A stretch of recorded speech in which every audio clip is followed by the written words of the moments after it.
The #1 selling product of its kind with over 20 years of research and innovation. Botox Cosmetic, out of botulinum toxin A, is a prescription medicine used to temporarily make moderate to severe frown lines, crow's feet, and forehead lines look better in adults. Effects of Botox Cosmetic may spread hours to weeks after injection, causing serious symptoms. Alert your doctor right away as difficulty swallowing, speaking, breathing, eye problems, or muscle weakness may be a sign of a life-threatening condition. Patients with these conditions before injection are at highest risk. Don't receive Botox Cosmetic if you have a skin infection. Side effects may include allergic reactions, injection site pain, headache, eyebrow and eyelid drooping, and eyelid swelling. Allergic reactions can include rash, welts, asthma symptoms, and dizziness. Tell your doctor about medical history, muscle or nerve conditions including ALS or Lou Gehrig's disease, myasthenia gravis, or Lambert-Eaton syndrome, and medications, including botulinum toxins, as these may increase the risk of serious side effects. For full safety information, visit BotoxCosmetic.com or call 877-351-0300. See for yourself at BotoxCosmetic.com.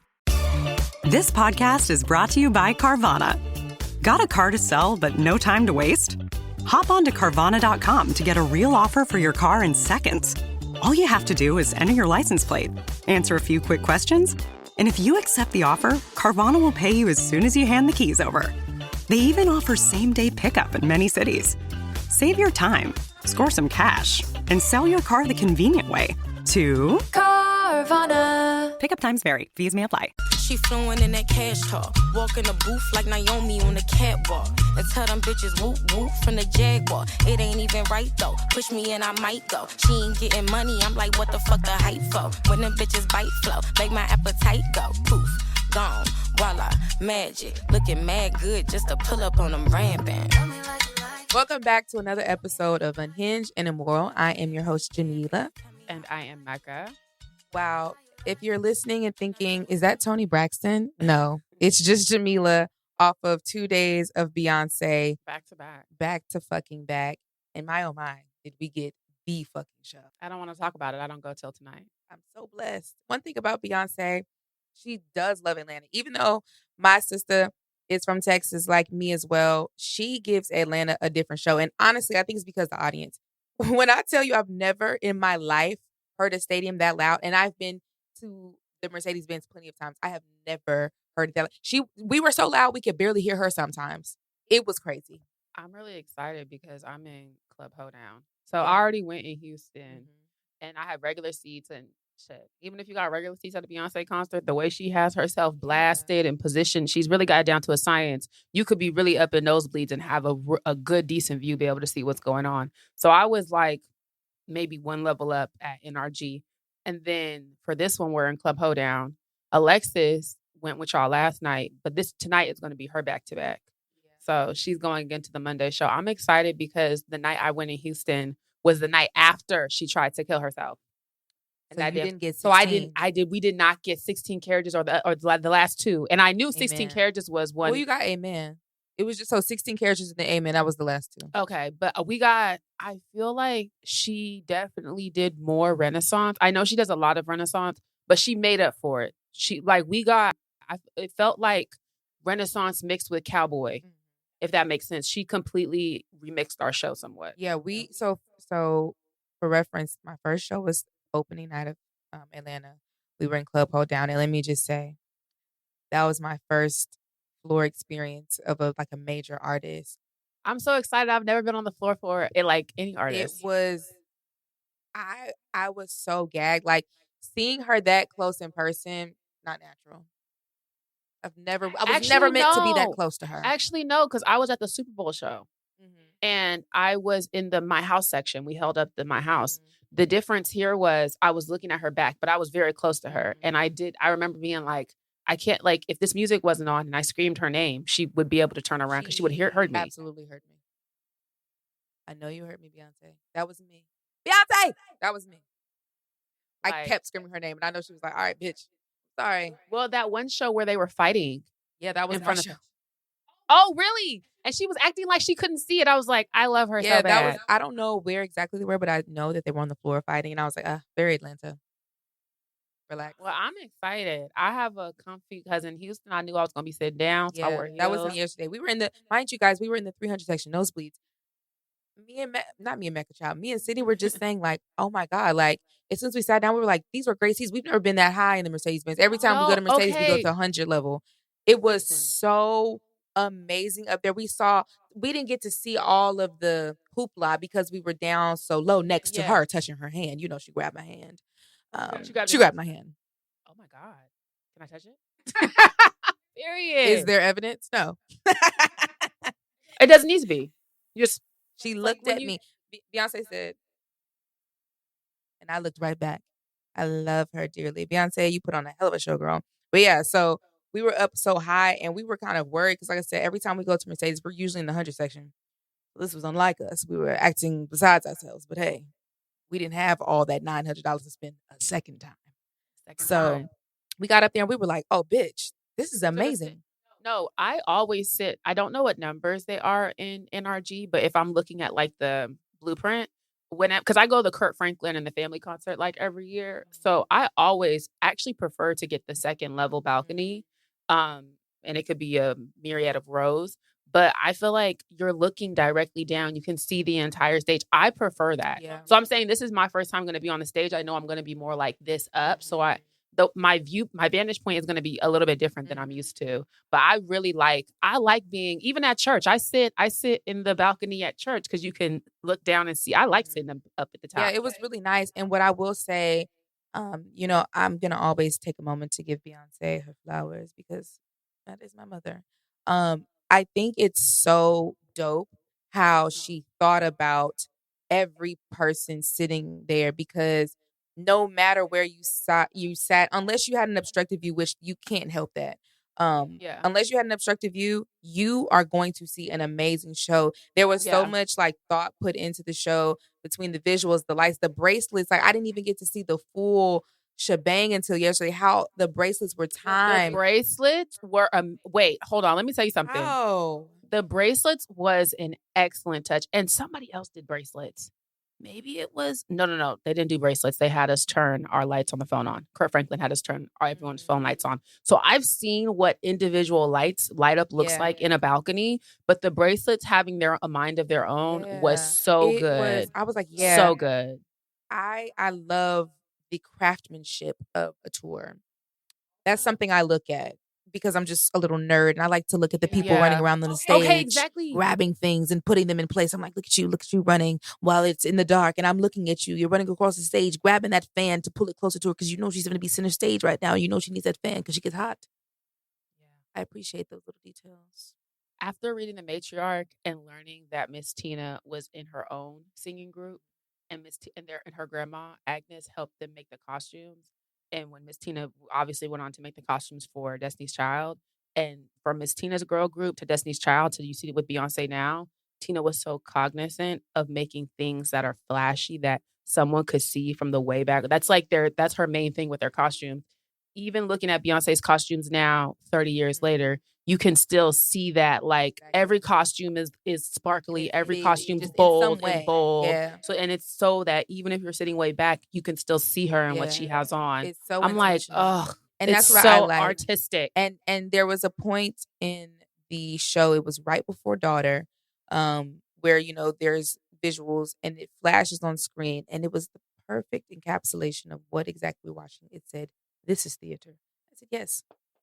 This is a full-on production that Beyonce, which it's so hard to do because she's Beyonce, but Beyonce makes it to where she is not selfishly the only star of the show.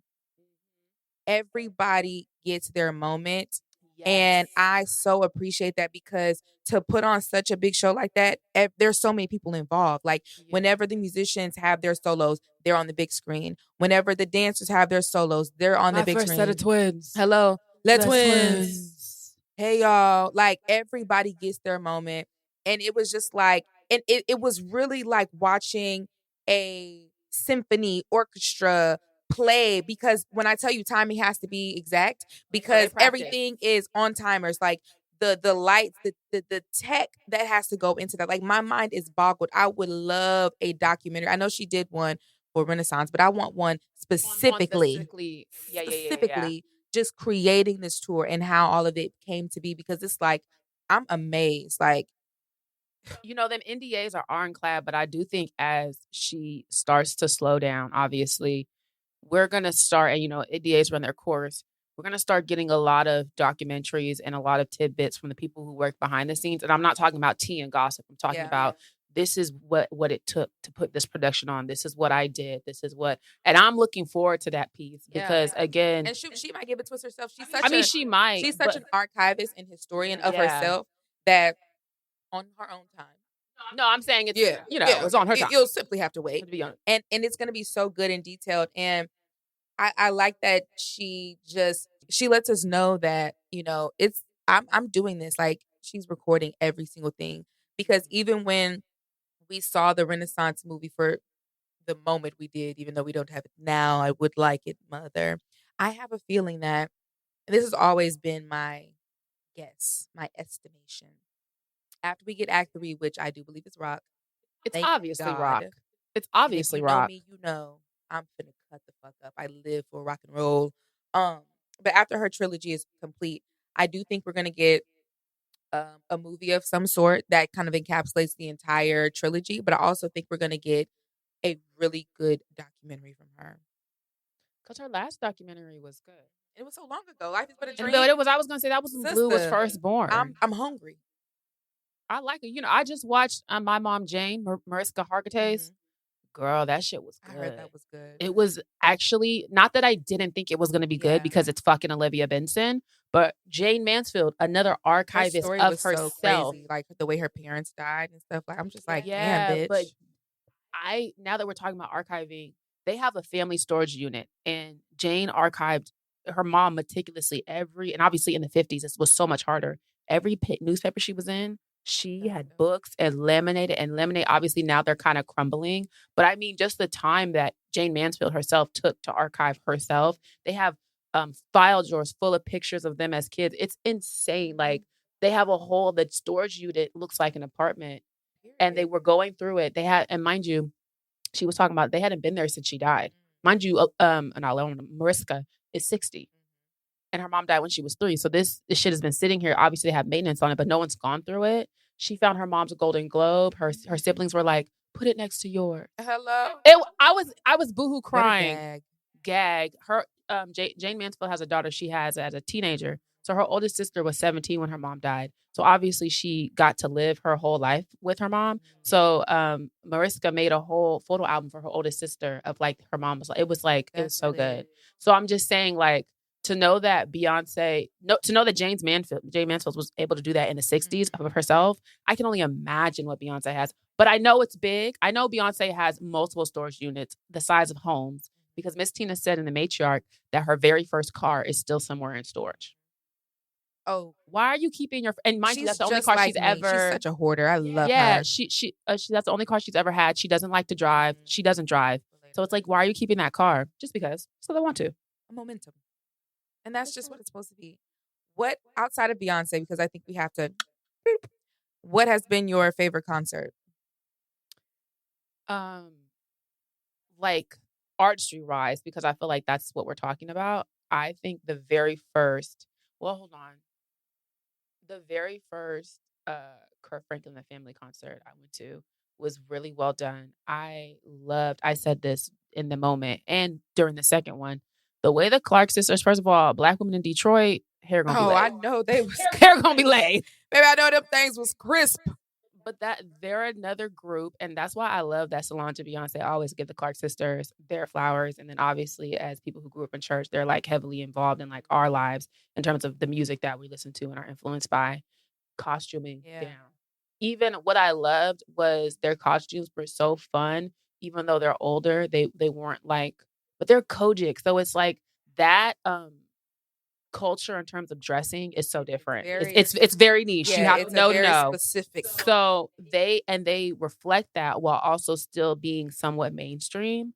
So like they had these hats that weren't the bubble Kojic hats, but they were the slick, but they were still hats nonetheless, and they were cocked to the side. It was so good. I love they had their hair laid.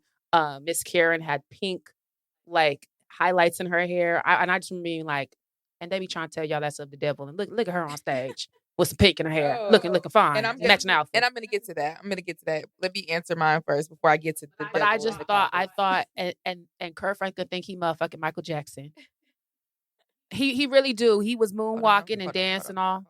The costuming, I liked how Kurt Franklin, and then I like how they divided it up. Like the first tour, David Mann did a comedy set in the middle of the tour. And it was very like that. I like when tours are very well thought out and well done and catering to the audience who came to see it. Because obviously you got a bunch of church people who, if you're coming to see Kurt Franklin, you don't have a stick up your ass. You were at least raised with like hip hop inclusive of like gospel. So, and even David Mann, he said, and I know they don't want me to say this, but nigga. And that's how he ended his set. And everyone was like crying, laughing. It was just really well thought out and well done and hit all the points. Okay, period.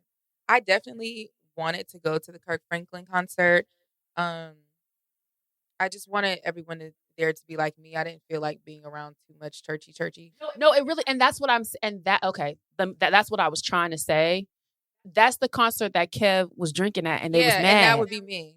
And no, I was drunk. Yeah. Me and Elantra pre-gamed. I was off. I was off. I was drunk as hell. They was. Yeah. I might. But what twerk. Well, it wasn't. It was. I can't say I didn't. My bad. It was just churchy enough without being like, if you're not a super duper church person, then you would have still enjoyed it. But they did have, obviously those moments of if you do be in church where it's like, catch it. And if it's not for you, it's not for you to catch the Easter egg. But it was definitely something you could have went to if you enjoyed that type of music or even have knowledge of it. I love Kirk Franklin. I always say this. I think Kirk Franklin is genuinely top 10 artist of all time. He doesn't get enough credit for it. So incredibly talented, because what people don't realize, and this was the funny thing, I seen somebody tweet, they were like genuinely asking, why is it always called a Kirk Franklin song when he's not the one singing? I was like, my time to shine. Y'all, Kirk Franklin is writing those songs and composing. He composes those songs. Composing, y'all. Like, composing. Real composing. Producing, composing, writing, playing instruments, like getting writing the voices harmonies together, handpicking. That is a very difficult thing to do. Like, he gonna put them. Yeah, he gonna put that name on that song. Yeah, like he did that. So yeah, I definitely love Kirk Franklin. Love the collections. I love gospel music, which is funny enough, but I do. No, a lot of Black people who don't necessarily go to church anymore still love gospel music. I'm a fan of music, so genre of music that cannot be denied, regardless of like your religious takes. It's good music. It's good. And the motherfuckers there, can sing. They sing better than everybody else. They sing because when you're singing live in church every Sunday, you can't fake the funk. You actually do have. They don't have no dookity-dookities in church. And I say this all the time. The reason why I don't like to go to I don't go to everyone's concerts. I'm not spending my money on everyone, because I go to a church. I go to Wheeler in Houston, where regular people get up there twice every week and blow and sing, and the mics are on, and they're screaming into the mics. They need to turn the mics down sometimes. So it's like, no, SZA, I'm not paying to watch you lip sync. And that's no shade. I just really don't want to watch anyone lip sync. I just know SZA is known for that at this point. Who else is someone? So it doesn't seem like can't. Let me answer this question before you get too messy. My favorite concerts that I've attended outside of Beyonce, I'm going to give it to two people. Jill Scott, if you know, you know, my top 5 artists. I love her to pieces. Like, I just love her. She's one of my favorites. But also, her shows are just really fucking good. Like, Jill puts on a show from the musicianship to also the way she rearranges her music. I really enjoy that because she gets down. She is a vocalist, truly. Her background singers sing very well, and she just really takes you through the performance. And she's kind of one of those people that's a little kind of on the niche side. So she's gonna give you those deep cuts that you want to hear, and you just feel so fed when you leave. Like, if you're a Jill Scott fan and you go to her show, you are gonna leave being like, "Oh, she shut it down!" Like, it was just everything. And then the other person, not that it shocked me, but it kind of shocked me, was actually Tizo Touchdown. I had a fucking blast at that show. I was front row on the floor. We locked eyes to Tizo. But also I really enjoy his music, of course. But what I really enjoyed is that he was on a smaller scale. So he was in I can't remember the exact venue he's at, but it was at the Underground. So the smaller stages that people are coming up in. So it's like all floor, and then you have like the balcony. So it's not a lot of like, it's not the Mercedes Benz, right? But what I notice a lot of times is sometimes when artists are still coming up and they have those smaller venues, it's you can only do but so much. And I respect that. And I know that you have to, give them grace because bitch, they can't give you Beyonce at the Tabernacle. They just can't, right? Yeah. But what he was able to do with such a small scale was just really dope. Like, he really paid attention to the storytelling element because he didn't have a full band, all of this. It was just him, that background scream, and his audience, and him taking us through the story of his career. It was so well thought out. It was so good. And it was hype as fuck. Everybody in there was screaming, having a good time. Like, he's a really good performer. And it was like looking at a glimpse of what could be. And I know that giving him those resources, giving him all those things, it would just eat. Like, I would love to see him with bigger budgets, bigger stages, and more equipment, because I know it would be just everything. It was such a good show. We're going to take a break. And we're back. You know who surprised me at Essence? Who? I don't know his name, but the young man who sings Trip Out. If we do it, I'ma trip out. He had his little choreo together. Yeah, and he was like, I'm gonna come down to the crowd. And when he brought his grandma out, and he was very engaging. I'm only bringing him up because obviously, like, that's kind of what you're describing on such a smaller scale. And me and Jamila were really only stopping through, but he happened to be performing. And I think a lot of times with rappers, specifically, I'm talking about rappers and the boys, not the girls, the boys.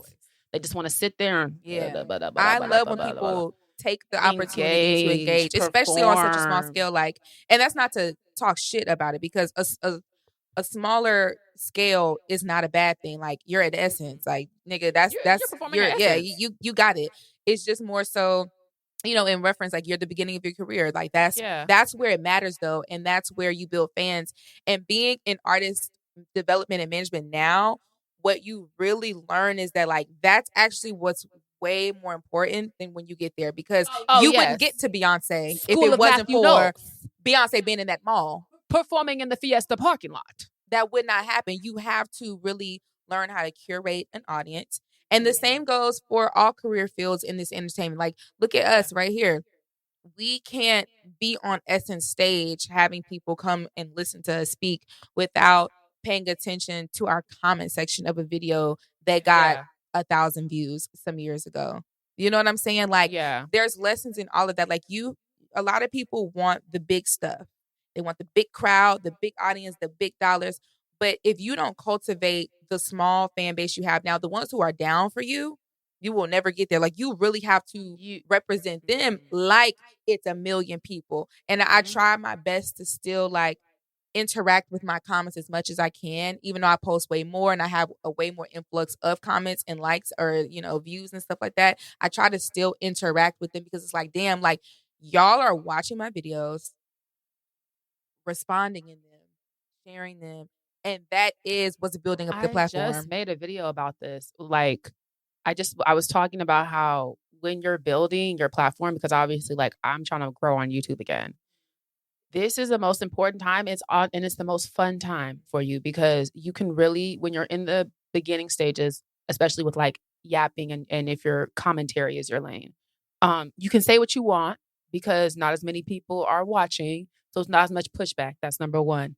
The people who engage with you are truly engaging with you because they like your content. Those are the people who's going to be like, I was following her before she blew up, And those are the people you need to remember those Avies. Go. I'm serious. When we was in Dallas, and it was I'm not gonna say her name, but she has been following me for a year. I mean, like, probably since the beginning of my TikTok. And when I recognized her and I said, "Hey, girl," she was shocked. Like, she was like, "Oh my God, you know me?" I said, "You've been commenting on my videos for 5 years, every single video, and your picture is your face is your Abby. Of course, I know who you are, and you don't want to underestimate how important those exact interactions are." She was already commenting, but now it's that added level of loyalty because you recognize me as a human being. You recognize me on the streets and said, "Hey, thank you for your support." And I do think that sometimes with social media, from what I've seen from influencers and content creators, you look past that. And then that's how you get the blowback of, oh, she's an asshole. She's a bitch. Like, it is important to build meaningful connections on the ground floor. Yeah, because we don't have a typical job. Like, Route. you know, like if you work at a company, you know, you're able to leave work there and go home and then kind of disconnect versus our work follows us and is all around us. But not only that, we only work because we have a fan base. And so it's like that has to be at the forefront of my mind. So I try to make sure like anybody who comes up and speaks to me, I speak back. Anybody who wants to, if you ever ask me for a picture, I've never said no. Like, because I just feel like, damn, like the fact that you even want to take a picture of me is a gag, you know, like, so hell yeah, we can come take this goddamn picture. Cause it's like, I owe y'all so much gratitude and stuff, because it's like, without all of the followers and stuff, we literally would not be in this predicament. So it's like, yeah, I try to like really just keep that in mind. Beyonce says a lot of that at her. Like, if you go to Beyonce shows, she's also someone who's like, I love you all. Thank you for supporting me all these years. She does it at the end of every show. She says it throughout the show. Even Beyonce taking the time out of her set to try to read all them goddamn signs that we put up there. Hello. Trying to say as many names as possible. Happy birthday. Ever. It's like, we're saying it, but on a big scale, I feel like the most, even if you want to take it to Nicki Minaj, crazy tail self, the way she interacts with the Barbs. Do you see what I'm saying? Hello, she reaches down. Hey, girl. Hey, Barbs. Still scary. Hey, Barbs. But I'm saying all the artists, all the people who have very large fan bases, regardless of what they do. That's what they have in common. They all have that in common. They reach back down to that core fan base, and that matters. So that's not even a pro tip. I feel like that's a main tip. If you want to do this, anything where you're on Front Street, you need to be cultivating and interacting, girl. Learn how to talk to people. Learn how to be around people. And trust me, I get it. I totally understand it being awkward. I tell y'all all the time, I have extreme social anxiety, and I'm not joking about that. Like, it is debilitating at times. It do be having me weak, not gonna lie to y'all, when me and Jamila be out in public and you can see it creeping up. Because I feel like people would think, based on how we are on camera, that Jamila would be the one like, hey, girl, da-da-da. And I'm the one who's like, hey, and Jamila like, hi. Whole time my body is buzzing and I'm trying to like fight for my life, and I try to fight through it, and especially when it's like large crowds of people just in general. Y'all, I have social anxiety bad, like it's so bad, and I've just accepted it at this point. That's just my life. Like, I've learned how to deal with it. Summer Walker, she's doing a good job. Yeah. Because, you know, I feel like she was another one who, when she first came out, it was kind of that debilitating. Yeah, like, you know that picture. She did not know what to do. And that's another part that's cool when you're watching people grow and really get really good, like at not just good at the perfecting their craft, but handling everything. Same with Keith Lee. He talked about having, you know, extreme social anxiety as well. And then, you know, watching him, you know, completely blow up and then be able to be around more people and stuff like that. You just have to, I think it's, on one part, you kind of just get used to it. So it starts to become kind of your new normal. But on the other end, it's really like flexing a muscle. Like, you kind of have to work on it, and you kind of have to like push yourself. And I push myself every time I'm out. I'm still not really to the space where I feel comfortable going places by myself. I absolutely dread it. It's the one thing I never want to do, even though sometimes I know I have to, and I do my best to. I'm still not there yet. I don't know if and when that'll ever change, but I'm definitely better. Okay, so what was your first concert that you ever attended? My first concert was Drake, my senior year of high school. What a time to see Drake. I know that pussy was popping. Let me tell you, I was 17.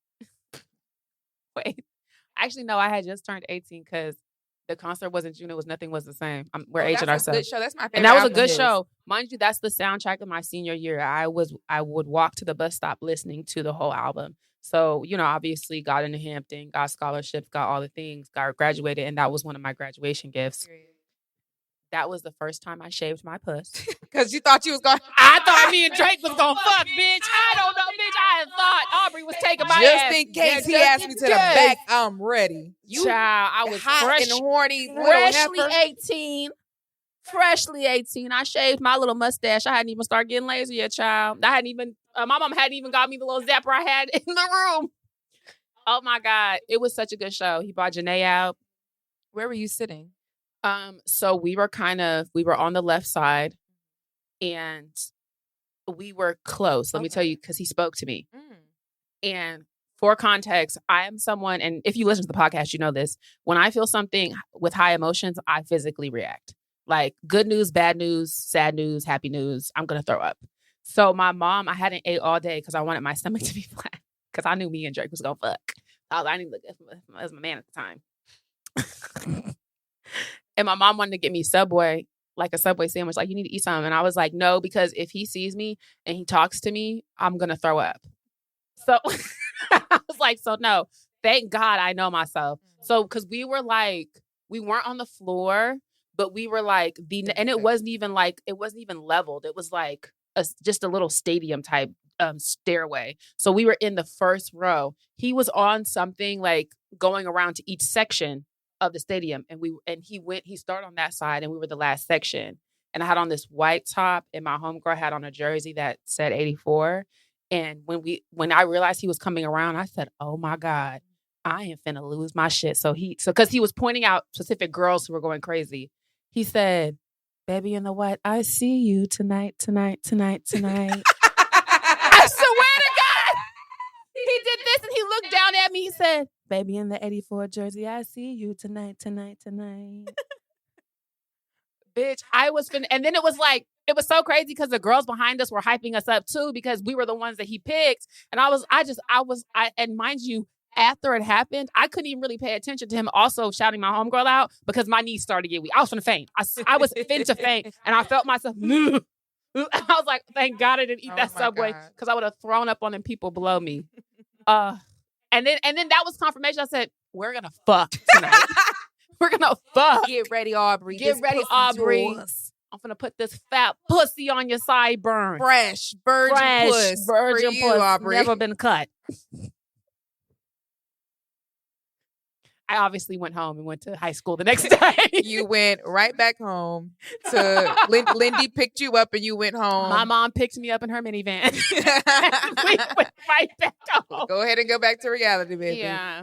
Well, my first concert was The Temptations. Well, that's fitting. But let me tell you how I was so excited.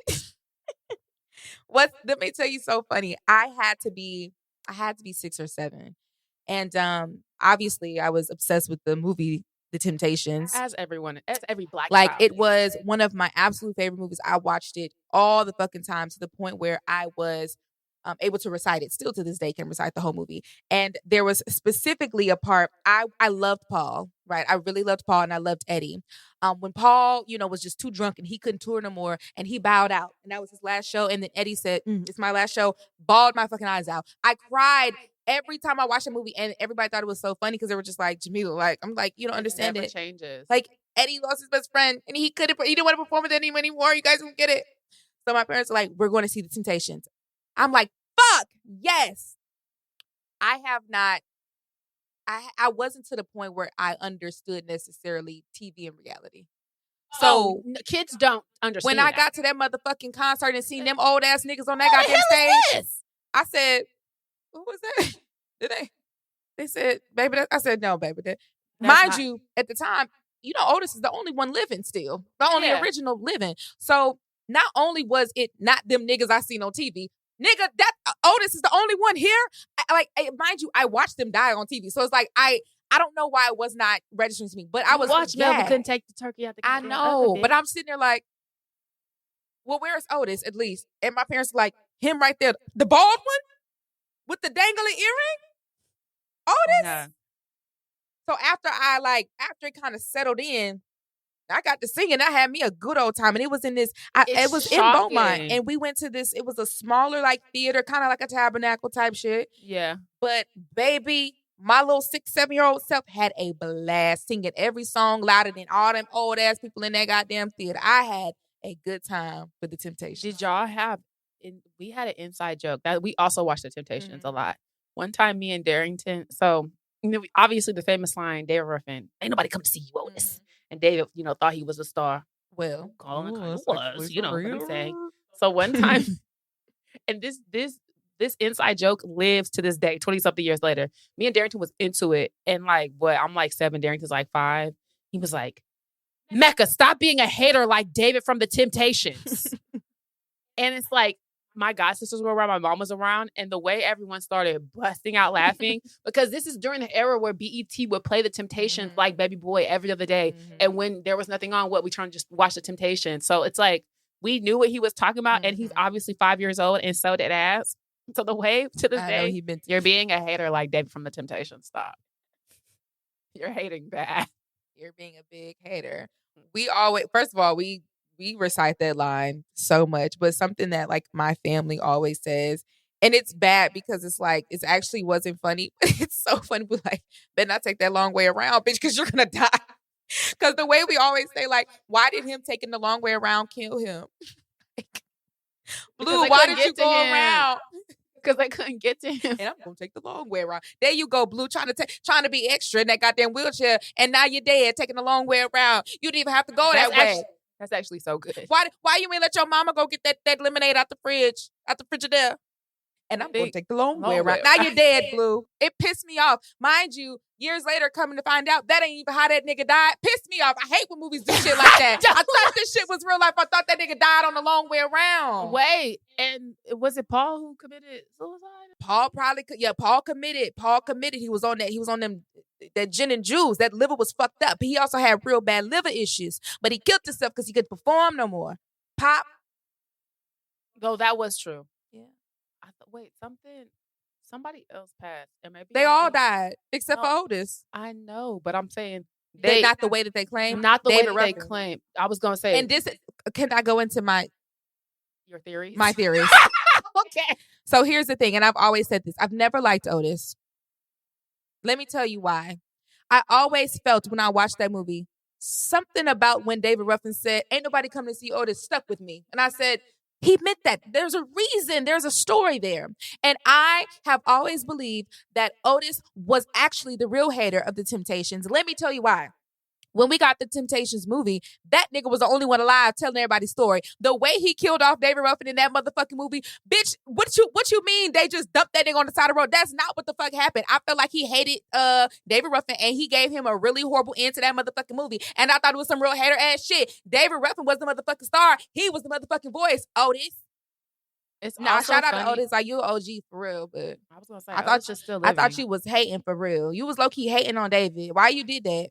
But you know, Leon improv that line. Leon did improv that line, and I just felt like he was pissed Otis off in real life. That's the story. Exactly. Otis was mad. And that's why and the thing is, if you go back and rewatch that movie, Otis is painted like a fucking angel outside of the cheating and the cheating and shit. But he's painted to be like the best one. Like he's the one who got his head on straight. I mean, shit, he the only one still alive, so I give him a little, 1-2 on that. But I said, nah, Otis, I think you was low key a stick in the mud. And them niggas, they said, oh, nigga, you think you some uppity Negro? That's what he was probably acting like. He was probably acting like an uppity Negro. That's all I'm saying. I just feel like every time I watch it, I love Otis because it's like you're the Temptations, like you're an OG. But I always felt like Otis was a little bit of a hateration. But I was gonna say David Ruffin famously OD'd. Yes. Right. I was gonna say because but it's specifically the way he portrayed it in the movie, like, and nobody know what happened. And he just threw him out the goddamn thing. I was gonna say, and it made it seem like nobody cared that he died. Jimmy Eddie Murphy from Dreamgirls is based on David Ruffin, if you don't know. And they did a better job of like portraying what actually happened with David Ruffin. Yeah. In like terms he of, made it seem like nobody gave a fuck that David died. When it's just I was gonna say David, it was a big deal when he passed. Exactly. And then when Blue died, obviously that was his best friend. You see everybody really gonna miss you. First of all, I cry on that scene every time. Every time! It's so sad! Your smile. I was going to say him and Paul as a kid. So this is going to, but that was like my first concept of unaliving yourself with Paul and the Temptations. Killing yourself. Can we say that? This isn't TikTok. Okay, well, No suicide. Boundaries, no No guidelines, guidelines. bitch. You're right. What was our tagline? Act like you're not new here, bitch. You just said pussy. Wait, because I'll just say, You just said put your pussy lips on fucking Drake. And now you want to say on the live, bitch? But the term is died by suicide. He died by suicide. He died by suicide, but that was my first I didn't know that was the technical term. So you Yeah. can't say kill himself? Yeah, or committed suicide isn't died by technically. suicide. Why you can't say kill himself? Well, because it's ignorant. Oh. Yeah. No, I thought it was you talking about guidelines or something. Not No, guidelines, she's just but giving just the technical, like, technically technical speaking. term, Oh. politically correct terms. Yes. So It's politically You died know by one thing about niggas. They killed us. The nigga killed himself. Took himself That out. was my first exposure to that. And Really? yeah, probably mine too, no shade. Because I was Well, like, I was like 6, 7 years yeah, I old was gonna say watching that, it. that probably was mine too. Like, And damn, it took me a minute to realize to what happened. realize what Same. happened, because it's a scene where he's in the Forever. car. And I was just like, oh, why he's screaming in the car? And then like the second or third time you watch it, you like, all you see is a pop. Like, so is he gone or like, what happened? And like, I was like, oh. And you know what? When Paul was at that goddamn piano, he sang his heart out. He did. He was drunk as shit, but he sounded good. Child. I was so sad once I really realized what was going on. I said, that's so sad. When his wife was, maybe you should put the drink down, baby. Get off of here. I said, oh yeah, drunk as shit. That was familiar. I've seen that type of drunkenness before. When the man is shooing the wife away. Yeah. Hey, old niggas. What was this? He was singing a Stevie Wonder song too. What the fuck song was he singing? Girl, I don't know. He was singing a Stevie Wonder song. We're going to take a break. And we're back. Okay, so wait, this is quick. Mm-hmm. Temptations or 5 Heartbeats? Temptations. Okay. I do love the 5 Heartbeats though. I do enjoy, but I feel like the Temptations was real. Nights like this. I wish times would fall. I love a crackhead storyline, baby. Down. I do. It's my dream to play a crackhead. If I always say Halle that. Berry. I want to be a crackhead so bad. If anybody is looking for a crackhead in a movie, holla at me. I could do it. Holiday, I got the bike. Another Black American classic. Yeah. Dang, Wow. how we get here? We was on concerts. Now we talking about that was my crackhead. first concert. Temptation. Okay. Now our next question is dream concert. Melisa told me. said at the top, the people have to be alive. Why? See, that was Michael. That was Michael. He's here. He's here. What happened? What Y'all, happened? on Yo! God. On God. I didn't like that. Here. Michael, no. Hey, Mike. What happened? Explain what happened. We was going to talk about Mike Jack, and something fell over in my chair because she said it had to be alive, and he knocked that shit over. Like, why I got to be alive? He literally just knocked that shit over. It literally went I on. told y'all I bring spirits with me everywhere I go. We didn't talk in your house. We didn't talked about this 100 times. That's we just Michael, need. y'all. I We told just y'all need Michael something did else. No, Michael. I told Okay, y'all your that he second. knows that. Your second favorite concert thing. That's Well, Mike, not Beyonce. You know the real answer, Mike. Mhm. So if we talking about alive, my dream concert alive, which is crazy because I've been knocking them off my checklist because I got to see Jasmine, I got to see Usher. Oh, I saw Usher too. We didn't even mention yeah. that. Usher was also 10 out of 10. we got to circle back. Usher, 10 I'm out of sorry we fucking 10. didn't mention you when we were talking about people who deserve flowers. You, my friend, And on them goddamn roller skates. the only bad thing I have to say about the Usher concert, and this is a team thing, you should have been at the Mercedes-Benz. You are too big to have been at State Farm. That's why you had 20 shows there. Nigga, you are one of the only peers of Beyonce. Genuinely Only male peer Beyonce. And that show, I forgot to mention that as far as like one of my favorite shows. That definitely is in there. Absolutely. Like I accidentally got too fucked up at the Usher concert. That's how happy I was. I had a blast. To the and point Usher looked where at me and I was all the way up there. Ooh. Listen, to the point where when I went to Beyonce in Houston, and I'm going to now, I'm on a 2-drink minimum because I was watching the videos back, and mind you, I had a great time. But you know how when you're so happy, you're like, yes, another shot.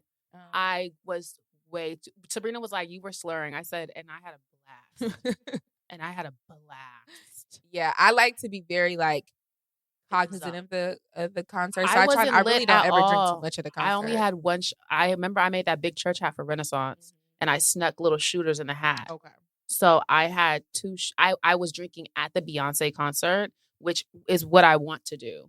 I can drink while I'm there, but I can't drink before. I was a perfect amount of like tipsy to Renaissance to like cut up. That Usher concert was unacceptable. He was beside you. I was beside myself. And then y'all don't know Usher was my first love. I just knew I was 7 years old. Like when Confessions came out, I knew I was going to fuck. I was really hot in the pants, y'all. Like, what is you doing at 7? Put that thing away, girl. I just knew. I said, cheated on Chili. Would never be me. Never be me. Yeah, his concert was really good. I wanted to eat that cherry so bad. Usher, the thing, what he did to that cherry. Oh, God. Maybe it was for the best. I'd fuck. I'd have been like them old ladies. Baby, them old ladies in the goddamn chairs, I was like, ew. But that relatable. Yuck. Wait, when you're at the age where you see aunties like being super horny in comment sections, and the thing is, I'm not so old that I'm gonna do it yet, but I am getting to the age where I understand. They have no shame. They have no shame. I'll be like, no, but y'all, you're not wrong. I'm not finna comment. I'm not finna engage and do what y'all doing, but you're not wrong. I'm not doing that. I'm not there yet. No. But I also would suck the skin off that dick. I saw that in this comment section. And I've stolen, I say it to niggas when I'm in a certain state. You heard it here first. Skin gone. Skin off the dick. Non-existent. Dream concert. Okay. It's so hard. I definitely Kendrick is on the list. I really wanted to go to this most recent tour. It was just so much happening. I couldn't make it. Like it was not feasible at the time. But I definitely would love to see him in concert. Brandy is up there. He's a good one. I know she's going on tour now. I'm trying to figure that out because she's Monica. The thing is that she's going on tour in Atlanta on Halloween. Everything's happening Halloween. So it's like I kind of am like, it's so much happening. So hopefully I can catch maybe a different city, or maybe they do another date.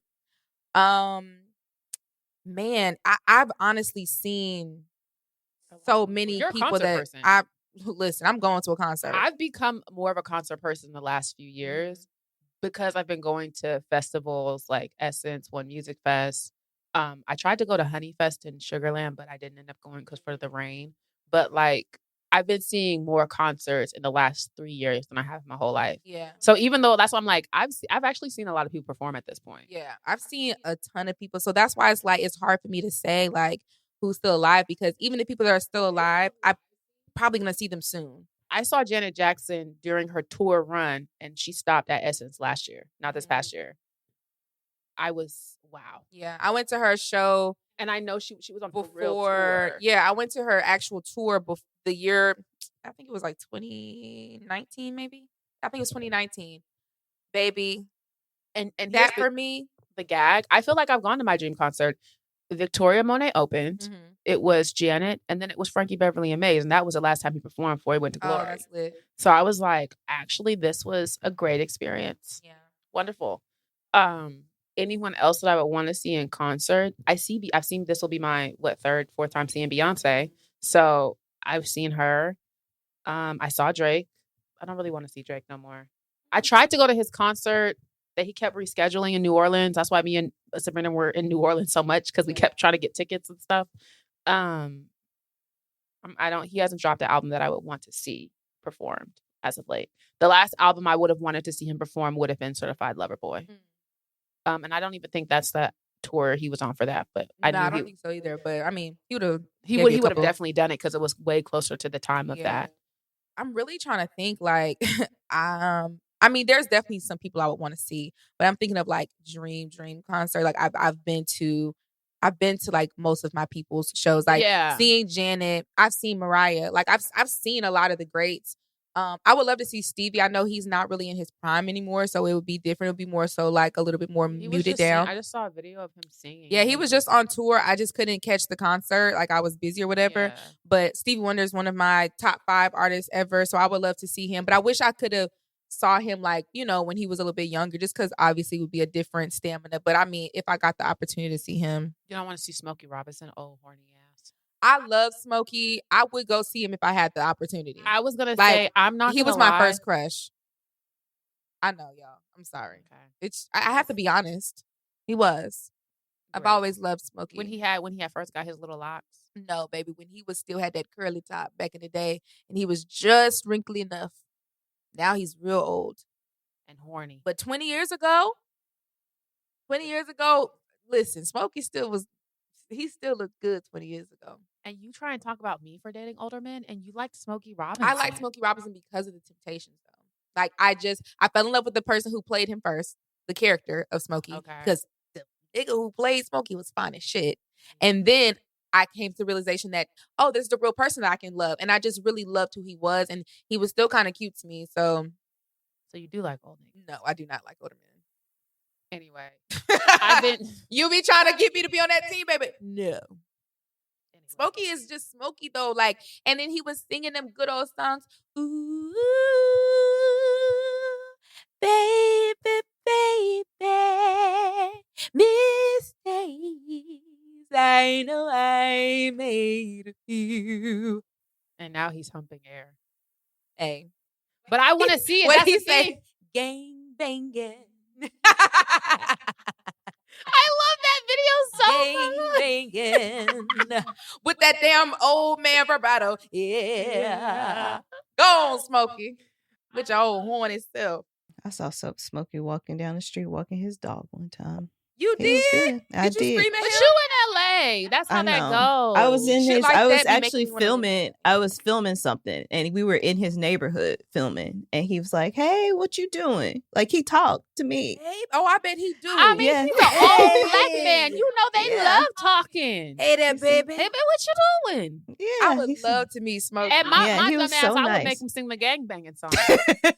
Please. I have to hear it. That door. I have to hear it live, Smokey. Please. But his little album makes me laugh. Him and who was the other one? TD Jakes. No. Although I do love that sex album. She found herself. Like, ew. That shit was so They was so horny in the name of Jesus. Ew. The lady of lover and Lord. Ew. And it's literally TD Jakes like Barry White in the background. Yeah, disgusting. She found herself. Please. Child, I love. He was my ministry. Who were you about to say? Fuck. It's another older artist from back in the day who's been making songs, and they're old man horny songs. And I cannot, and one of them slaps, like, fuck. And I can't think of who it is. Lenny Williams. Oh. Girl, you know I love you no matter what you do. Oh. Yeah. And I cried. That song is 20 minutes long. And I listened to all 20 minutes. I cried. You know, sometimes I go home late at night and I wonder. I listened to all 20 minutes, I love but he is still making music, and he's making old man horny music like Smokey Robinson. He was making young man horny music, so I'm not surprised. I know, but I kind of like it. So I was actually listening to that all 20 minutes and said, you know how you're just like, what's Lenny doing? He made a song last year, and I said, okay. And then obviously it's like artists like this, Smokey Robinson. That's how I found out Smokey Robinson was making old man horny music. And I have to be real. And still performing it. If Smokey goes on tour and I have the opportunity, I'm going to go see his old man horny music set. Something. Smokey Robinson is top 3 songwriters of all time. I'm absolutely going to see that nigga show. Hello? Out of respect. Are you kidding me? Sing your old man horny music, Smokey. That nigga you've was earned it. Motown music. You've earned it. Are you seriously. kidding me? Hell yeah, I'm going to see Smokey. Like What if he's it's like a this genius. whole time he just wanted to be horny and they were like, clean cut. Smokey, stop. We're not doing that. And he's like, oh. He said, okay. And now the he good just has looks was a minute. Ooh, I know that you could be an hour. I know Smokey. He said he really wanted to say if good puss was a right. I was crying. Oh, that pussy. He really wanted to say some nasty. He wanted to shit. say some nasty shit this entire time, and evil Barry Gordy wouldn't let him. Barry Gordy's still alive. That's crazy. I know. I've been thinking about that. What's up with that? I don't know. No, let me stop. Because last time I said something about somebody that died. Yes. I rebuke. We're not trying to wish death on nobody. No. But Barry, you took all them people money. Listen, Jamie Foxx played you too good, Barry. Curtis was supposed to love me. He played you, and if you was really acting like Curtis, Mr. Barry Gordy, you know, and he you was was 17 times worse. I already know. You know, Barry used to run them heifers up and through there, up through Hitsville. Oh yeah, I know Barry used to have a slew of women. He was the big nigga in charge, mind you. At a time with what shit else in Detroit but that goddamn little station, baby.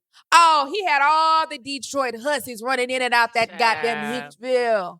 I know that's right. I love old school hoe stories. I need some of that. Listen, the fact that if you go to Detroit, they don't like Diana Ross makes me laugh. I'm so sorry. And I'm only going off my TikTok comment section and people talk about their grandmamas. My grandmama, they don't like Diana Ross in Detroit. Really? Tell me more. I want to know all, like, I hope, like, somebody has been taking notes of, like, all of the old Diana hoe Ross stories. I'm not, and you would too for a check. Like, Hello? I'm not mad at, like, in the way that people are mad You think at I wasn't going to sleep with Barry Gordy for a record?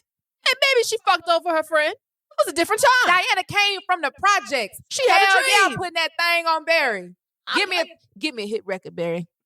Make me the lead. Put it into my Jill Scott. Baby, You know, like, I some of love it is Motown, like, y'all. I'm not gonna sit here and say, I don't get it. She wasn't supposed to do that to Flo. She wasn't supposed to do that I'm to so her sorry friend. to those ladies. Sorry. Y'all are still legends.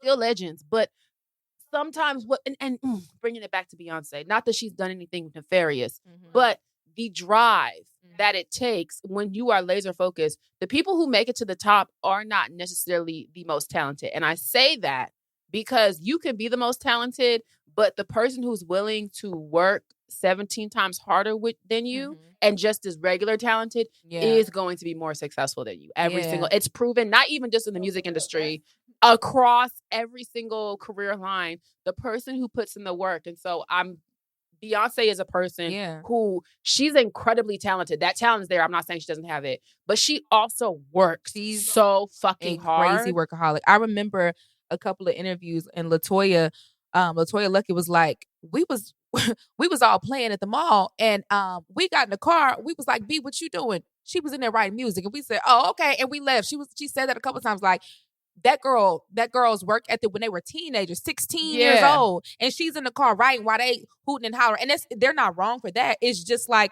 there's different levels of perseverance that you have when you have a specific, like, ironclad focus, laser jet. Like, this is where I'm trying to get to.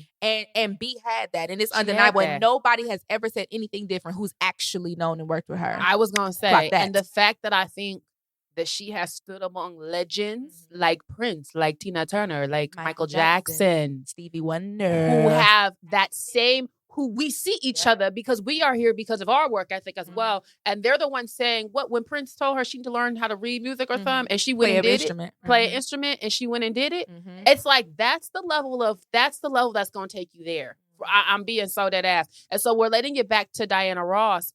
Maybe in her time, because we always have to consider we are the most blessed generation of women in terms of what we have access to and what we don't necessarily have to do to get to where we want to go. Just simply 50 years ago, it was not like that. Harvey Weinstein will let you know he's still alive and in prison for his crimes. And the girls who wanted to be stars simply just said, because the girls who didn't are not stars. And that's not a problem. Some people choose themselves. But I'm also not going to fault the girls who said, yeah. I mean, put me on my back. Especially like when you put in perspective, like, it's not hard to fathom falling in love with your boss when your boss is very gordy. He, I'm sure he has some type of steez on him. You know what I'm saying? Like, there's a lot going on. You're working in close proximity with this. It's not hard to fathom that one of these ladies in here got a chance with Barry. And bitch, it was gonna be me. Baby was already fucking Barry.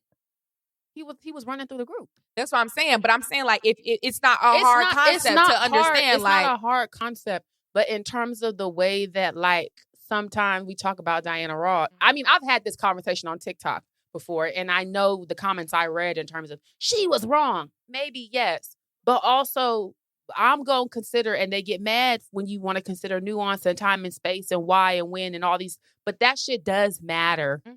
It matters. I'm sorry, it matters. And you can't make it not matter. And you can't hate her more than you hate Barry.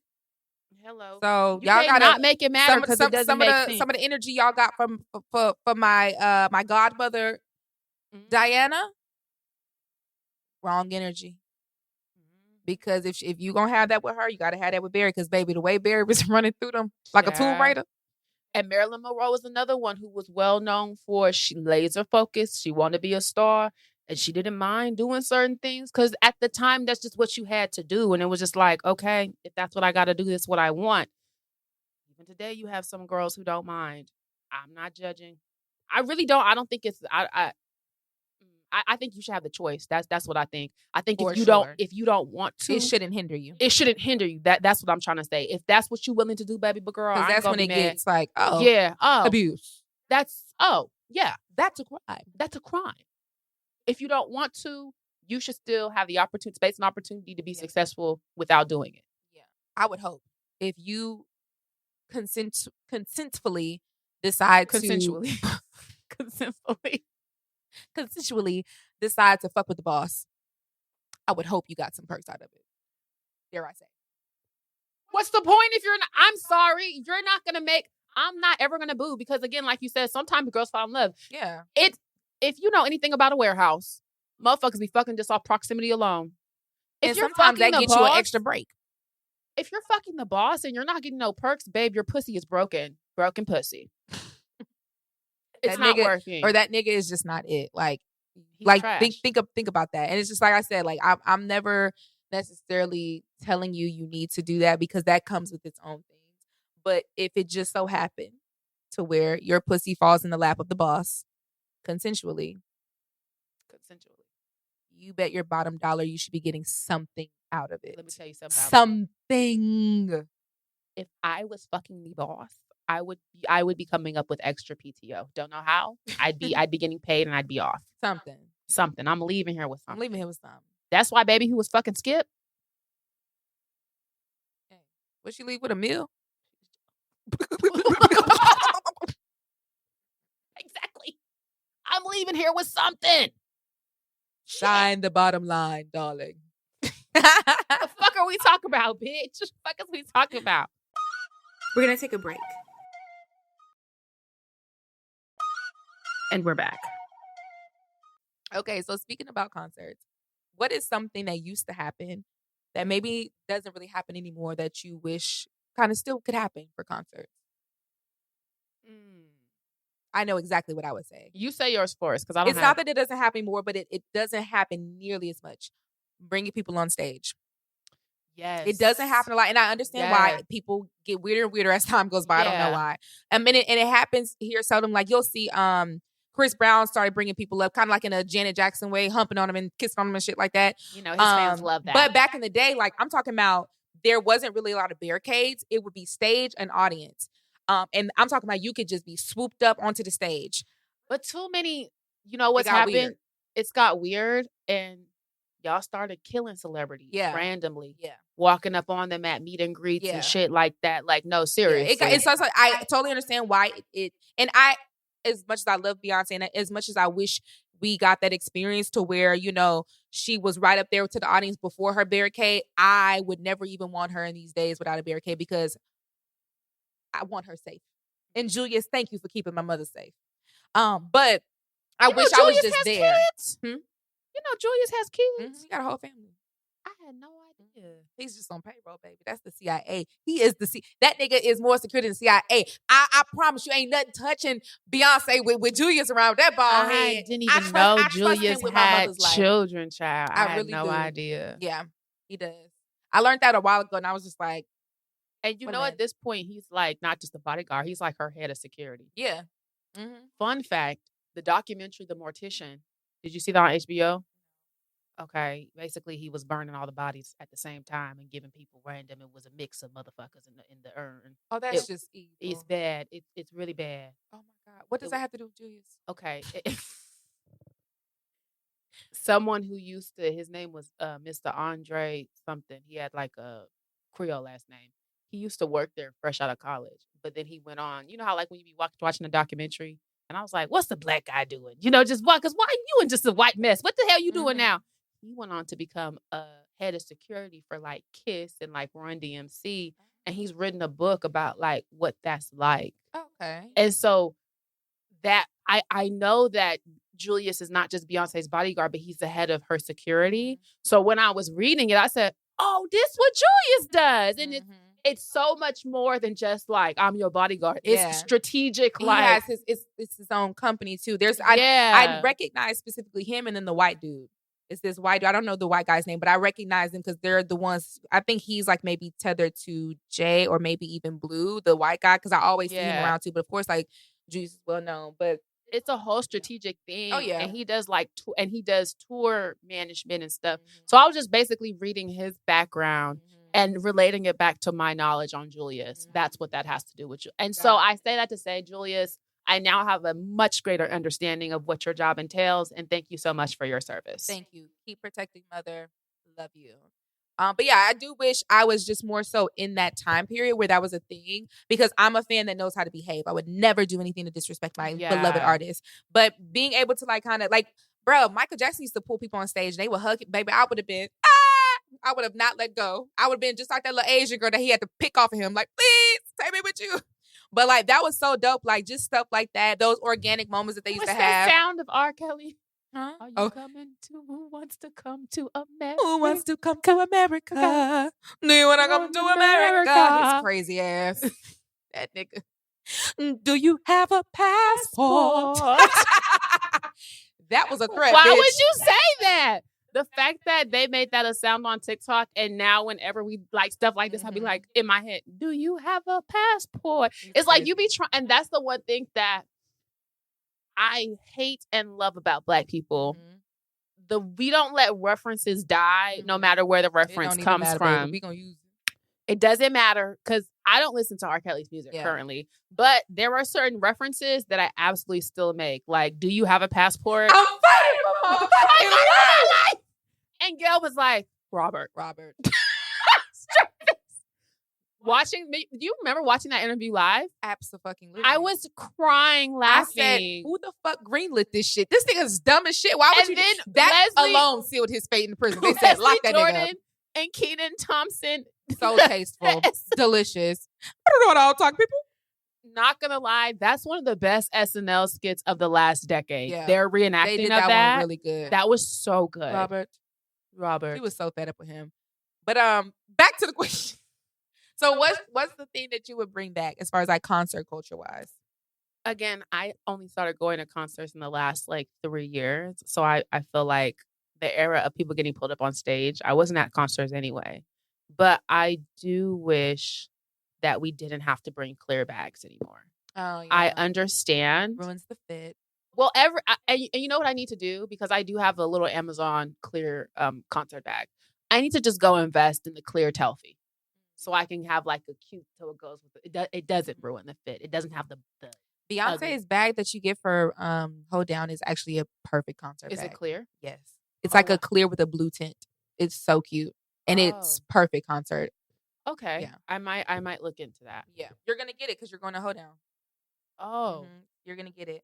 I'm trying to think about something else that they used to do. They used to do a lot of like really cool things back in the day. First of all, this is actually what I would bring back. They don't do this a lot because venues are so fucking strict. The artists don't do encores anymore. They don't go back on stage. It's because of the venues. Back in the day, when I tell you artists used to say fuck that venue and come back and more and more and more and would stay out there forever. And I love that. Like, I love an energy boost where it's just like, I'm just doing this off the strength of energy. Nowadays, especially if you're at somewhere like a fucking State Farm or Mercedes-Benz, like those major stadiums, bitch, you need to be out at a certain time. So much so that like you'll pay a fine. Like you get in trouble, and it's like a huge thing. When it was raining in Chicago and Beyonce said, fuck it, I'll pay the fine because she still wanted to give them their show. Yeah. I remember that being like a headline, Beyonce just pays the fine. Mm-hmm. And then on top of that, but it also puts a strain on public transportation. It is a very huge like security risk. And I get it, but like I wish they would bring that back, because being able to say encore, and then they actually do it. And then they come out and do that shit. Like, that is such a rush. Like, I would love to experience that. We had a fake out encore. I said it was a fake out because I know this nigga planned it. It was John Legend, which actually was a really, really good show. He could sing. It was a good show. I just thought I anticipated him just singing, if that makes sense. Because sometimes, you know, when people are just a voice but no movements and stuff, it was just like, I thought he was dancing. It's not that he was dancing. He was dancing a little bit, like giving a move. It was just a very thoughtful show. He had a lot of going on. He had dances. He had this. He had that. It was a very good show. Okay. So he ended the show, and we were like, "But you didn't do." And so we kind of kept like cheering. But I knew it wasn't a real encore because the band was still on the stage. Yeah. See, real encores, the band is gone, and they're backstage like, we got to go back on. You know, I had to do in the movies. They're calling for you, bro. Go back on that fucking stage, nigga. Yeah, they're fucking calling for you. Like, yeah. And then everybody comes back on stage like, ah! That's what I fucking want. Yeah. I want a fucking encore. We're going to take a break. And we're back. All right, y'all. I'm going to be introducing our segment. We're gonna switch it up today. We're going to switch it up. You know I can't read. We're going to introduce you guys to our segment, Spin It, where you guys send us your low down, disgusting, nasty drama that you guys have been going on, whether that be between relationships, work, school, whatever. And we give you guys advice on how to spin it. Note that we are not PR professionals, but we did study it in school, and we genuinely just love this shit. So we're going to give you our unhinged and immoral advice on how to spin your bullshit. You did a good job on the intro. Off the dome. Straight off the dome like that. Okay, let's see if I can do a good job reading. So this week we have, hi, I'm a 26-year-old gay Black man, and I'm going to go by Anthony. So we've been together a little over 3 years, and it's been my first relationship. And for the most part, it's been great. Very healthy. They are a little boring, and they did some shit I don't like. But hey, it's my man, and we'd always talk about it, fix it, and move on. So in August of last year, I met a guy at work, and we gonna call him Closet. Oh, Anthony. Oh, as Anthony. In the closet. He's pretty, but I wasn't paying him no mind because he looks straight, and I don't talk to anybody at work for real, so I wasn't checking for him, you know? Meanwhile, everyone in the warehouse thinks he's cute. So long story short, I end up training him. We talked, got closer, and I ended up catching feelings. Now, I'm grown as fuck. I'm in therapy, so you know I don't deal with niggas in the closet. You just don't. At lunch one day, it was me, him, and my friend. And after lunch, she was like, he was flirting with you. And I was like, oh, really? Fast forward to now. We've been flirting down. We've hung out, talked, and of course, I got deeper into it. Like, the emotional and the physical tension is actually insane. Also, I went through his phone and found out he likes me through his notes. So a pretty nigga I like me too. I'm locked in. So as we've been getting closer, I've been getting tired of my boyfriend. They're boring. I'm not as attracted to them as I am Closet, and they've just been doing stuff that I can't get behind. For context, they're non-Black. I was getting microaggressed by their friends at the time, and they didn't check it immediately, but they did eventually. So me and Closet and our friend hung out yesterday, and it was so much fun. And something shifted between me and him. He literally feels like someone I knew in a past life. I've talked to him about my therapist, processed trauma, and I still feel like this is it's got to be something. But also, to be honest, he just started acting right because the first 3 months or so, he was acting as a closeted man does. And my boyfriend treats me great. There aren't any major issues. They just be boring, and I don't know if I'm feeling it anymore.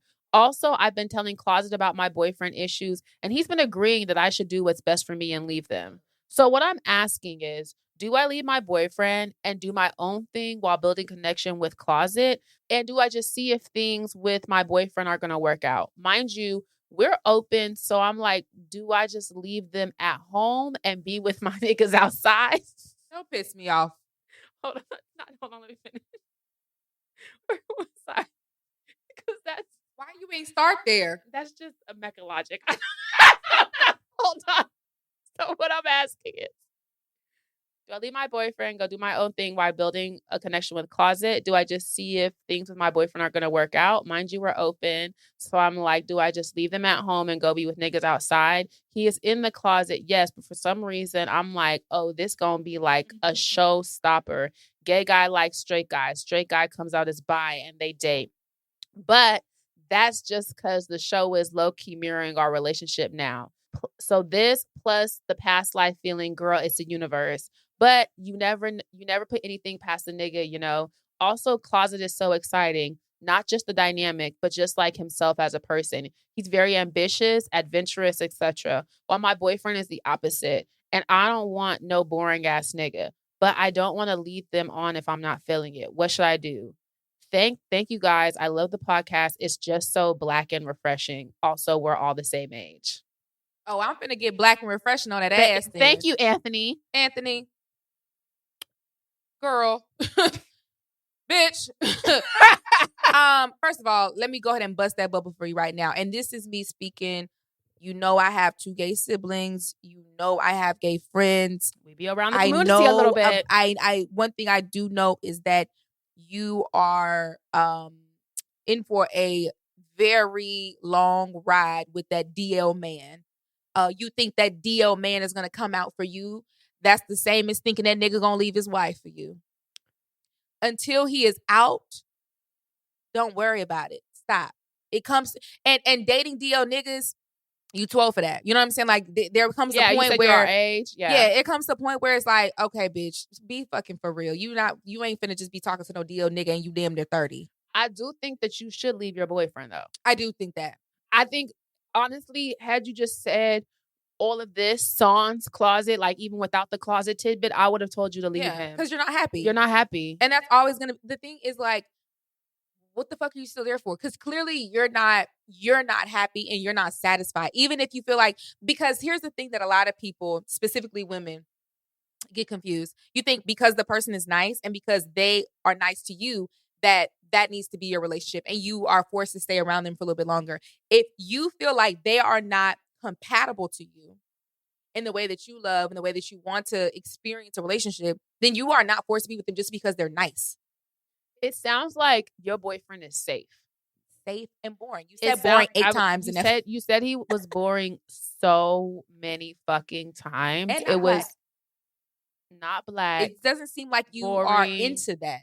You had to check them on letting microaggressions slide. And this is one thing I really do believe. If you're going to be loving versus Virginia Hive, you need to be finding them white people who pick up on that shit. Immediately. How do I say this? Because you can definitely, because now you're gonna fuck up. He gonna find out about that DL nigga. He gonna call you a nigger. Now what? Hold on. I do understand that. Listen, hold on. We could touch that. Just hold on. I think that non-black partners can be trained because I do take into account that, like, you just if you're not conditioned to look for certain things, you're not conditioned. But it's something that if you're going to make the choice to be with someone who is of color, who is black, because they're different, you need to have your head on a swivel when you get around white people. So I don't know how it is now. You said he eventually checked the microaggressions. I would be interested to know the pattern on that. When you told him this is something you need to be looking out for, did he immediately be like, okay, and you haven't had no problems moving forward? Because I do feel like if you're going to date outside your race, it becomes exhausting to have to be the person of color or the Black person checking white people on their microaggressions sitting next to your white partner. That should be something your white partner, they shouldn't even feel so comfortable to say certain shit when you come in the room. They shouldn't be saying it, period. But, we can't control what people do in their house. But I feel like your partner should set the tone. And this is with anything. Your partner always going to set the tone of how you're treated when you come around their friends, their family. So when people's friends and family are treating you like shit, they're talking shit about you. That's something that I've learned. Don't let none of that shit slide, whether it comes to microaggressions or whether it just comes to like regular, like they're being weird. Like, yeah, like, and that's honestly like, that's just a lesson in general for interracial dating in general, cross-cultural dating, which is honestly why I prefer to date Black men, because to be honest, I'm not doing all that. I don't have it becomes a lot. Yeah, I don't have the wherewithal, the patience to deal with the possibility that one day you'll call me a nigger, or your mom will, or your grandma will. In my experience, my ex is biracial. He had a white father. And so even with him being half Black, there were still little things like I will never forget when after George Floyd, if you remember, George Floyd died, Ahmaud Arbery died, then Breonna Taylor in succession, Toyin died, all within like 3 months of each other. And I just remember they were very much a we don't see color household. And we were not talking about it. This man had 5, although biracial, clearly Black sons, they just looked light skinned. Like one had locks. My dude at the time had a fade. Like it was so weird. And I was like, we're not going to acknowledge that they're killing niggas outside. And I called my mom. I said, I just realized that I'm gonna have to figure out how to raise Black kids in this environment. You know what I'm saying? And then that's something for me that has made me say, I don't want to have to deal with that personally, me, because I was in that situation. And I think trying to navigate it's a bit exhausting. If you got it in you, love prevails. I understand. I'm not saying, but I'm just saying at a point in time where it was very to the neck for Black Americans, I peeped that. And yeah, I feel like that's something, because I remember I asked my ex, I was like, so are you going to say anything? Yeah. Are we going to say anything? And he was like, no. And I said, what? Okay. Okay. So like, that's something that you really do. Are you going to deal with it or are you going to not? It sounds like you don't want to deal with the microaggressions. In addition to already thinking he's boring. I was going to say, it's like, I'm not really hearing redeemable qualities of the relationship. That's not to say that he's a bad person or any of these things. It's just, it's clear that this is not the person that is for you. And y'all are open, but you also feel the need to sneak and deek. So there's something there. Yes. Because if y'all are open, why are you sneaking around? I was going to say that. So if it's open, I think, what I think it is because closet is in the closet. And maybe one thing that is known, even we know it, that DL men are not to be taken seriously. Right. But you're not being open with your partner and y'all are open. That's what I'm saying. Like, there's obviously some sort of insecurity in the relationship in general. If you feel the need, y'all are open. Okay. If y'all are open, then why are you not being open about this I'm saying other nigga? The detail about him being DL might be because you tell your partner that, your partner's gonna be like, why the fuck are you fucking with a DL man? That might be the... I wonder if that's a very similar culture in the white queer spaces.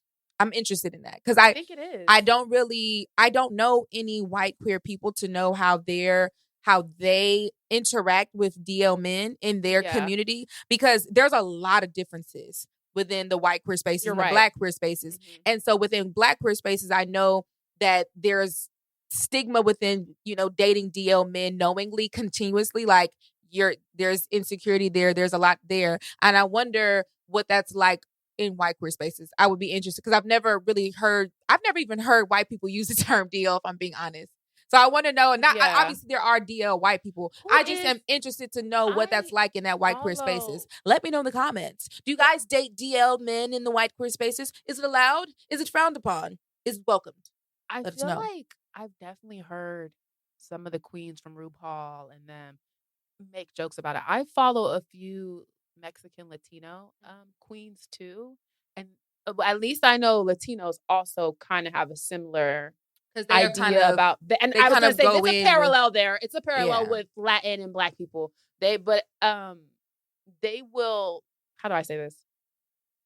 Latin people will date white people. So like they'll be referring to a DL man and he could be white. Mm. You see what I'm saying? That's what I'm trying to say. So, but they have the same idea. And that will lead me to think that it's kind of similar. But confirm. Please confirm. We're not white, so confirm. I really want to know what's going on in the white queer spaces and what you guys. I have one queer think white about that. mutual, and I love him down. Yeah, I have a few queer white mutuals, but I never really hear them speak on But I was these gonna things. say I haven't. So I it's like, heard him say that. what is it? But I feel like I have. I have to go. I might ask him, just because I'll be like, "Hey, friend, we was talking about on the podcast. Yeah. I need an answer." Oh, here's the other thing that I wanted to say.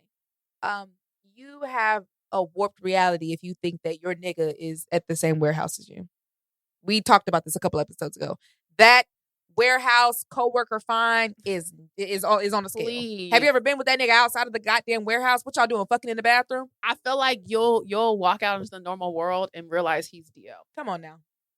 I really do. And this is no shade, but in the year of 2025, there's a reason that nigga's DO.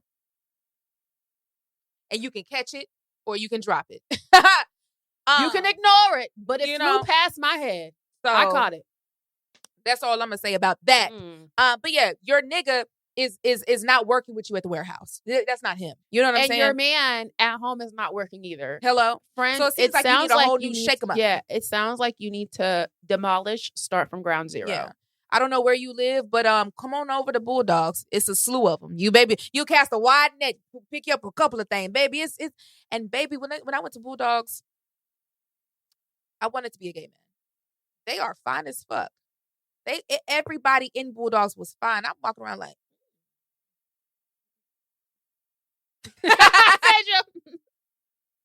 I love it. It like so you if you want to find black man, go to Bulldogs, baby. You can have one. Now they do be fighting. The girls be fighting at Bull.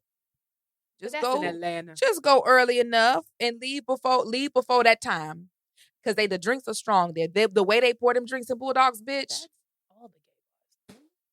I said, oh fuck no, bitch. You know where you're gonna get a drink? It's a good cheap strong drink. It's either gonna be the gay bar or the old head bar. One or the other. If you either gonna party with the gays or you gonna party with the 45 up crowd. I choose the gays. You could choose the gays. Yeah. Shit. It depends on. I'll go anybody. I love this. Now I have to go into my rant about gay bars. I love gay bars so bad, and I remember they were like, I seen this. I don't know if it was a tweet or a video a while back. This is actually before I even ever went to a gay bar. And it was this gay guy or a lesbian girl, I can't remember, somebody who was queer, basically saying like, you straights need to stay out of our spaces. No, do you remember? And I was like, mind you, I was crying. No, that was, mind you, Jamila's not even really telling the story correctly. I remember because I made a TikTok or a comment about it, and y'all had went for Dev's birthday. Mm-hmm. But no, so the video I seen was way before I even went out. Oh, but it's like a do you whole remember thing. They responded to, like, someone responded to you saying something that was similar. Like the second part. And I said, damn, if your friend invites you out, you can't go. Let me tell you something. You can't go? The first video I saw about this, it was from a white queer person. I do know they were white. White and people? So, who just again, said that? I said, white people think they the leader of the white people. Make the rules of the gay people. I don't listen to white folks in any capacity about anything. So unfortunately, sister, I do be at the gay spots, but again, there's a difference when I think personally, this is me speaking out of turn, and it is what it is. I think that there's a difference when you are trying to exploit a community versus being in community with people. I am in community with gay people. And so I know how to respect the space that I'm in. Yeah. And I know how to not take over that space. You don't see me promoting everybody going to these specific gay spots. Like, oh, if you want a cheap drink, come here. Like, I'm not doing that. You know what I'm saying? I'm enjoying the space because I love the queer community. But I think you having two gay siblings also like you have no choice but to be in community. And I told this story. I've told it on TikTok a couple of times. I almost fought a white trans man at my homegirl house because for exactly what you're talking about. White people, full stop. But white queer people think that they're the end all be all when it comes to who can be at shit, right? Yeah. So in California, I was in community. I had a lot of very homegirls who were lesbian, right? But it's not. But then there's me, who's just like, I'll go to the gay bar with y'all, 'cause a girl, but not really giving that. she wasn't my friend, but she was friend of a friend. So, and we were always at each other's houses in our early 20s. We hanging out, popping shit, whatever. She started dating this white guy who, okay, how do I say this? Black people. This is not even just queer people. You know, we are politically incorrect in a way. And then just a touch. Even when you're politically correct, you're a it's touch. Gonna be a little bit of nigga ignorance. Nigga ignorance. Even in the queer spaces, you're going to find that nigga ignorance. So something was said, and I can't even remember it to this day. I don't know what was said. I was talking about niggas. I said something, and this white man tried to pop at me. I don't know what. He was also one of the, you can't say this. And I was just like, I wasn't even trying to engage with him because I already was picking up what type of energy he was. But then he tried to pop at me. And I remember saying, we just going back and forth, right? He tried to imply that my homegirls needed to kick me out the space since I wasn't lesbian. Now, get this straight bitch out of here. She said, hey. He said, and then I said, I'm not getting gay, bitch. He said, get your ass out of here. Now, peep how I'm respecting his pronouns. I'm respecting his gender identity. And I pissed him off while doing so. I said, I would beat your ass, but I don't fight men. And I got in trouble. I got sent to the room. I was drunk as fuck. And he got so mad. He said, I was like, I usually don't fight men, but for you, I'd make an exception. Because I know I could have beat his ass. And they were like, you're banished to the room until they leave. And they ended up leaving. I never saw him again. But wherever you are, fuck you. I will still beat your ass. Melissa told me to shut the fuck up. So. I didn't say shut the and I fuck will still up. beat your ass. We can end on that. If I catch you outside, I will still beat your ass, sir. And I will continue to frequent my gay bars and clubs. Because just like a white person, how you gonna tell me I can't hang out with my friends? And my gay siblings. Bitch. I'm queer adjacent. And bitch is gender neutral. That's the A. We're going to take a break. And we're back. All right, y'all. We are about to read some of y'all's comments. One of my fave parts of the show because we get to read y'all's thoughts and things about how y'all are vibing with the content. All right, let's get right into it. Kicking it off with Spotify. Diane Kapoo said, when we were little, my mama used to call it a wash up. Talking about that whole bath. Yep. Okay. Kayla said, the way I deeply resonated with, and the sigma is at the bottom of my goddamn toe. Clock it. If you know, bitch, you know. Ed Chrissy said, Mecca clocking Mila about seeing a cock ring in real life. Were you silent or were you silenced? Wait, what I say? She said you clocked me about seeing a cock ring in real life. And you were like, you've seen one in real life? And I just didn't answer. And she didn't answer. I ain't never seen no cock ring for real. Was it the Lord Douglas said, all I'm saying is I'm glad I was listening to this episode at home because I was actually screaming. You're welcome. Period. And these are the comments from YouTube. Hot Gal Mia 9393 said, my mama used to get so mad when I would dry my hands with the towel hanging in the bathroom. Those are for decoration. Oh, but now, girl, I do the same. This episode was especially unhinged and particularly immoral. But I loved every minute. If y'all clip the dick pic portion, I bet this episode will go viral. Karan09 said, these episodes have been so freaked out lately. Sisters, is everything okay at home? I don't know what happened, but you're right. It did get real freaky real quick. I don't know. It was a little freaky today, too. But we were talking more about concerts, so we brought it in. Yeah. We'll get freaky next week again. Jakia Cable said, the title got it, LMAO. LOL, Miss Vernique said, hilarious. Yes, it was called The Cross in my house. Thank you. I wasn't crazy. Got an early morning trip. My parents would be like, go do the cross and let's go. Me, a cheap rag, scrub my skin off. K_Gar15 said, woof, I'm glad I had my headphones in. Was that episode this crazy? We were talking about Barnes' dick.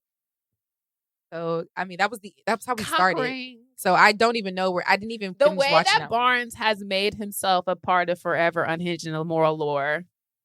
And last one, Monique Malcolm 11 said, I heard my name and looked around like Beyonce at the Grammys. All right. We got one for Apple, and it's from Kinley_J. Can confirm them Jersey Iotas are built different. Ooh, bitch, let me LMAO. tell you, that Jersey Iota, who I didn't even do nothing with him, he's fine as fuck. I ain't never seen an Iota so fine. And then I looked at his line in Jersey, and then I said, they all fine. Yeah, it's something He was different fine about as them Jersey shit. ones. Shit, it's something in the water with in the centaur piss when Jersey girl. I don't know what the hell they got. Them niggas is extra overly fine. Oh my God. They have to make up for the rest of the goddamn country. Oh my God. No, literally, like we gotta fix this. Yeah, we got to do something. Got to carry most of the weight. Well, this has been another amazing episode. I'm gonna give you guys a couple of announcements, church things, and then we can get out of here. All right. We will be in Ohio. By the time this drops, guys, Yep. we'll be in Ohio speaking at the National Urban League Conference. So super excited about that. And we'll be in LA at the end of This July. So stay tuned for those details. Also, we are going to introduce our intern, Aria. Is she here? No. Oh, I was like, was she gonna pop? I thought I had missed something. I said Aria. No, I'm just introducing her. So We do have an intern. Her name is Aria. She will be doing all the intern things. We're super excited. Yes, very We're excited able to have her. reach down. to Yeah, help the we youth. got to a point, y'all, where we just needed some more assistance, kind of getting some stuff out there. So we're really excited to have her join the team. So you guys will be seeing her face. By this time, you'll have already seen her face pop up on our social media. Make sure you guys give her a follow as well. And continue to support the young talent coming up. She's actually coming from my graduate school, not my graduate school, but the school that I graduated from, Georgia State University. So, good little sister going on. So that's really dope. Glad we were able to bring her on board. A lot of good things going over here. I hope you guys were tapped into all things that happened with Essence. We have more content dropping soon from everything that happened there. But yeah, that's pretty much it. Make sure you guys go over to our website, unhingedimmoral.com, to purchase your merch. And if you're interested in being involved in Black American things, since we're so concerned about being involved in Black American things and Black American organizations pushing the development of Black American people, the National Urban League is a wonderful historical organization that you can get involved in for the Black American things, instead of getting on the internet and pushing xenophobia. Yeah. Do something For the community. Thank you. All right, y'all. We'll see you next time. Bye. Bye. Unhinged and Immoral is hosted by Jamila and Mecca. Produced by Melisa D. Monts and Diamond MPrint Productions. Post-production by Coco, Llorens. Production assistant by Melanie D. Watson. Music by Audie and Brooklyn Billionaires. And graphics by Claudia Choi. Pillow talk, that's a bad bitch man.